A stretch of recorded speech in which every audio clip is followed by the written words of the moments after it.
Yeah, that's when I know what that's what you do right there, boy. You see that? Okay, Sonny. Mm-hmm. You know that those young people really need to get out there and do some work. Yeah. Man, these young men and women don't know what they do nowadays. They just want to go out there and twerk and do all this dumb stuff. They don't know. Well, they don't know. They don't know the value of the life. Yeah, that's right. They don't know about when we had the struggle with the revolution and the Cold War. They don't know about that we were there with that.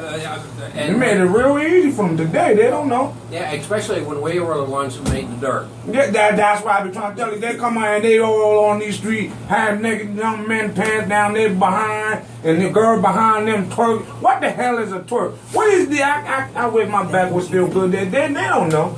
They don't know. I be trying to tell them like, my son, you won't go outside asking for a game video. I said, what the hell is a game video? When I was young, we didn't have no game video. You know what our game videos were? Well, tell them what the game video was. Chasing lightning bugs. They don't